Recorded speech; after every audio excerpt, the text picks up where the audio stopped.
What's going on, guys? Good afternoon. Tarek Fattal, Fred Robledo, Aram Tolegian.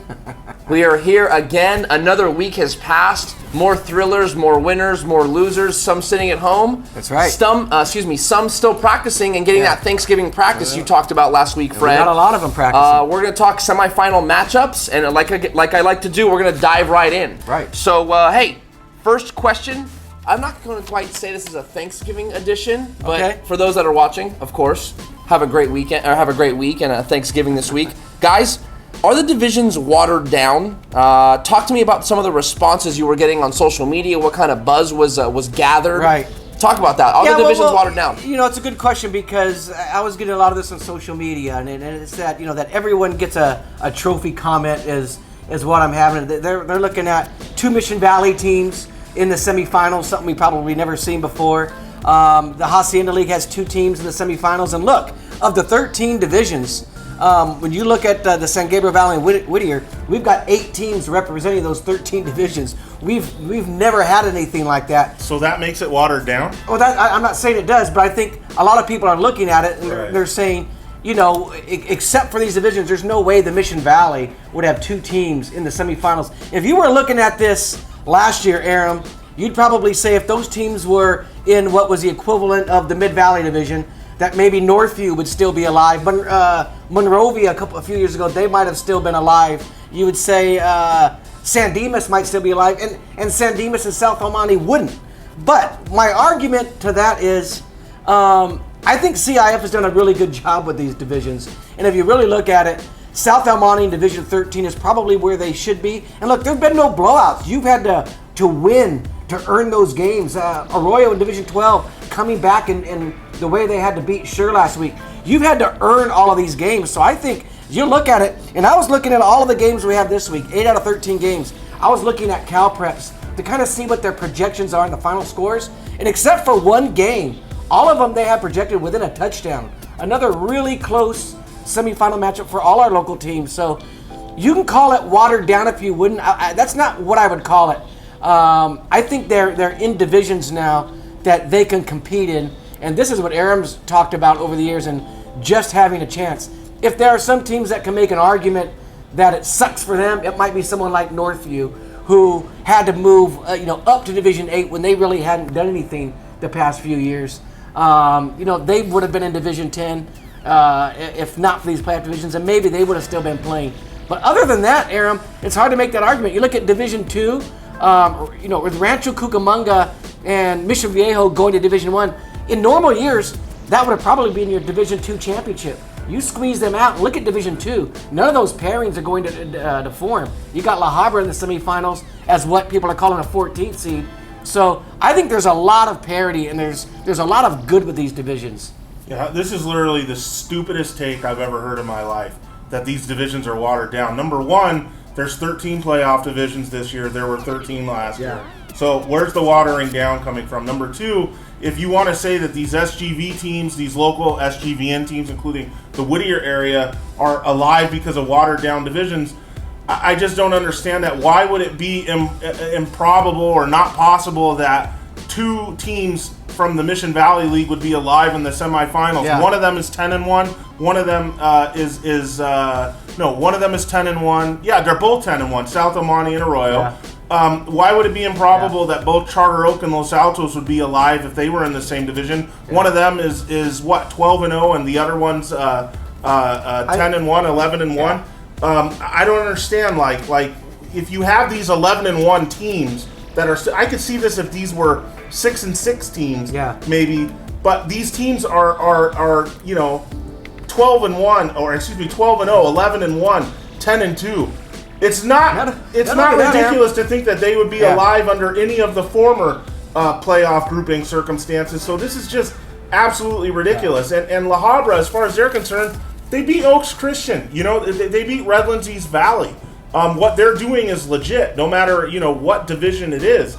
So that's just the most ridiculous thing I've ever heard. The Tribune teams in particular. Who is alive, Fred, that shouldn't be? You look at the Tribune teams in particular, Charter Oak, Los Altos, South El Monte, and Arroyo. between those 4 teams, they have a combined only 3 losses, Aram. Right. Which is pretty incredible. So who's alive that shouldn't be? Charter Oaks is to Los Altos, who's undefeated, and South Almontes is to Arroyo. That explains 2 of them. And Arroyo's only losses to Hart, who they played way up in the division. I don't know who the hell these people are on social media. I'll tell you who they are, and I'll tell you, you know, you're going to see this in other Trump sports voters? too. No, it's not that. It's teams that. Well, does everybody gets a trophy for? What are you talking about? It's teams that look at teams that are still competing and feel like, you know, like maybe a South Hills or some of these other schools are saying, you know, these teams, the only reason they're doing this is because they're in lower playoff divisions. It doesn't represent the best of our It's area. the narrative, like, if we played them, we'd beat them. And I think that's the only play. You look at Long Beach Wilson, who's going to be playing Los Altos this year. They're the only team, I think, from the more league still alive, where in previous years this would have never happened because that league would have only gone as far as Long Beach Poly took them. Now Long Beach Poly's out. You got Long Beach Moore playing for a championship. That's kind of where you can. There's like a jealousy fraction to it, I think, where teams that have done. But we didn't have that happen really this year, where teams that finished second, third, or fourth in league did better than their league champion. Because all these teams that are left, at least, these are league champions and second place teams. They've all had the best years in the SGV, and they're still playing. Again, who's alive that shouldn't be? It's worked out. That's my question. Yeah. Who is alive that shouldn't be? It's ridiculous. Let's move along, guys. Question number 2, pretty simple. The biggest shock of round 2. Yeah, you want to show it? I would say this. You know, not the ultimate result, what I would say was the shock, but just the way the game flowed. That would be La Mirada coming back against La Serna. You know, they were down 31-10. They come back and win the game 32-31. First, the shock is that La Serna ever had a 31-10 lead on them because nobody really saw that coming. Fantastic job by La Serna in that game, by the way. And then the other shock is that La Mirada could rally, Tarek, at a game that you were there, could rally from. And the main reason I say this, and I'll just make it quick, is you don't see 21-point turnarounds in the second round of the playoffs. If this was La Mirada falling behind by 21 for some reason against Mayfair and they rallied and won, not a surprise. But you don't see it in the playoffs, is what I'm saying. Same thing kind of happened with Arroyo against Sure. So that's it. That game, that whole flow, that final result, given what had transpired earlier, that's my biggest shock. Yeah, my biggest shock is the Pasadena area is out of the playoffs already. We've got Whittier with 4 teams in the semifinals, to Tribune with 4 teams in the semifinals. Why you got to go there? What happened to the Pasadena Star News football teams? Oh, man. And you know what? It's not like we might not even need Aaron for the last couple questions. It's not like they're losing tough divisions. I mean, this is Arcadia going out at Division 11. This is LaSalle going out in Division 9 after competing in the Angeles League. This is no Muir. This is no PHS. What happened to them? Monrovia's gone in the first round. St. Francis, a seed, they're gone in the first round. Okay. What's going on with the Pasadena Star News area? I mean, this is horrible for football over there, Aram, that they don't have a team represented in the semifinals of these 13 divisions when the rest of the Valley and Whittier is doing so well. I'm not going to defend it. Oh, hey, it's basketball season. That's what you got to look forward to. It is a good basketball area. They did this to Tim Tucker and his Maranatha tournament over there so they can get people out to watch it. That's the only thing I can think of. Guys, terrible. Question 3. Pasadena. Who's had the most impressive, if not improbable, run thus far? Yeah, I'll start with that. I think there's 2 teams, Charter Oak and La Habra, obviously. I mean, you'd have to say beating Oaks Christian, you know. Yeah. I didn't know that they actually seed teams 1 through 16, but they keep calling them a 14th seed. And for them to be in the semifinals, and when I was looking at all of our games this weekend, they're the longest shot. Cal Preps has them losing this week 44-28 to Murrieta Valley. So that's a shock. My other one is Charter Oak, because I didn't think they were getting past Downey. They really turned that quarterback situation into something different. I mean, they're playing extremely well. I'm just surprised, Aram, that those 2 teams in particular, you know, these are 2 prideful programs. And I think when you looked at the pairings, and especially Charter Oak with the quarterback down and La Habra, what they had to go to, I don't think you'd have expected them to be in the semifinals right here, and here they are knocking on the door. Yeah, I would agree. I would say La Habra, period, end of story. You know, the win over Oaks Christian, then following it with a somewhat, you know, final score that looked easy, 31-21 over Redlands East Valley. What's really interesting, Tarek, is this day and age of high-scoring offenses and, you know, scoreboards that get really lit up. La Habra's only allowed 28 points in one game, 21 points in the next game. To me, that's the most impressive. This was a team that got moved pretty substantially up in divisions, and here they are in the semifinals. Yes, great class program with fantastic coaching, but they were one of the teams that really got moved up, and they're still alive. Well said, gentlemen. Question number 4. Did you have something to say? No. Okay. Question number 4. Who is the best bet to make the finals? Ooh, go ahead, Aaron. You can start with that. Yeah, I hate to go right back to it, but I'm going to say Los Altos. Right. And I'm gonna base this really on the weather. Mother Nature. We talked about this going into the playoffs, that when you own advantages at the line of scrimmage and it's late in the season, when other teams, are having depth, if not injury problems, everyone's a little sore, you have a huge advantage. And when you can play a Big Ten style of football, it can work in any kind of weather. Now, I'm not saying it's going to rain on Friday night. I'm not saying that at all when they're in the semifinals. But the fact is that, it is colder now. Being able to run, like I just talked about with La Habra's final scores, you see these scores now starting to come down. It becomes a little bit more difficult to spread teams out, and you just have an easier path, an easier track when you can line up and just bull somebody over and win a game physically at the line of scrimmage. That's why, and they're the number 1 seed. They're undefeated. That's why, to me, that's kind of a no-brainer, Los Altos. Yeah, I was going to go with Los Altos, too. I'm going to throw out Charter Oak because I think they're going to, and you've seen Sierra Canyon, I think they're going to beat undefeated Sierra Canyon. That's tough. Sierra Canyon's pretty talented. What I did this weekend is I looked at all 4 of our Tribune, the Tribune teams and the Whittier teams.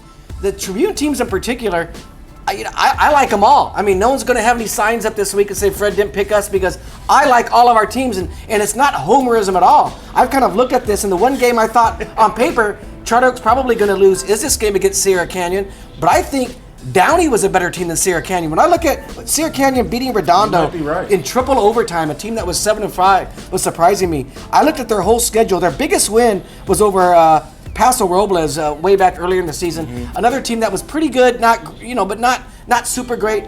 I don't think they played a great schedule. And look, one of the reasons I like all of our Tribune too, they're all at home this week. Okay. That makes a big difference in semifinals. Sure. And I think Charter Oak, that momentum that they gave, whatever they're doing, mixing players up and figuring out, they haven't stopped scoring points, Aram. They've been able to score points. And defensively, they're doing the job. It's called coaching, Fred. Yeah, I really like them. I like Los Altos. I know we're going to go into the other games really quick. We're going to kind of go through a quick little 2-minute drill of all 8 games. But hey, look, I'm telling you right now, this isn't homerism. I like our area teams in these matchups this weekend. It could be a crazy CIF finals if things go our way. All right, then let's do it. I tell you what, one thing I wanted to comment in regards to that ground and pound game that you think could make the difference down the stretch when you're trying to pass the ball. This is actually contradicting to what La Mirada was doing. Down in the stretch of a game, that ball gets a little heavier, and when you're trying to air it out, bad things happen. But when you're able to just move the ball on the ground,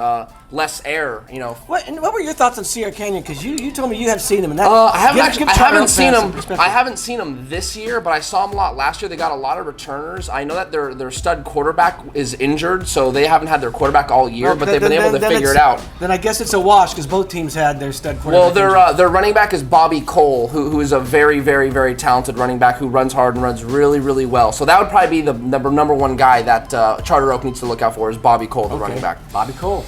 Okay, guys, fifth question is a little bit more of like a rundown.